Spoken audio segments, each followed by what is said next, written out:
Now straight to the news.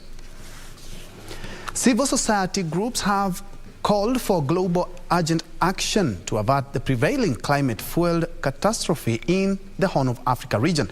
The groups want governments to address climate change and humanitarian crisis of communities in the region, with close to 21 million people facing high levels daily of acute food insecurity and rising malnutrition.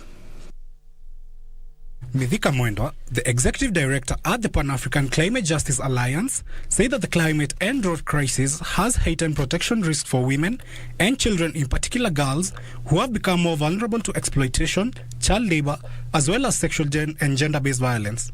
The number of children dropping out of school is rising, with reports of girls being married off by their struggling families surfacing in all the affected countries.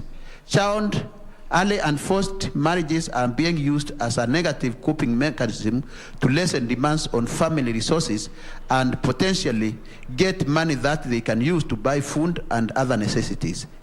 Various civil society leaders who address the media asked the Horn of Africa government leaders to pay attention to the unfolding crisis and ensure transparency in the release of funds to affected areas and the distribution of relief assistance.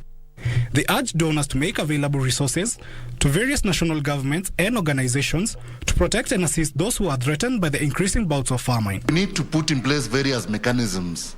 We need to put in place early warning systems where communities then are able to identify drought as it comes at the onset of drought, and then be able to put in place then resilience mechanisms to support these communities to be resilient, for them to withstand the shocks of the climate crisis. The societies further called on the global community to put adaptation on top of the agenda at the COP27 summit and work on implementing the recently approved Africa Union Climate Change Response Strategy and Action Plan. Must move from rhetoric to demonstrable actions by ensuring the target of 50-50 split between mitigation and adaptation finance is not only met but surpassed in favor of adaptation.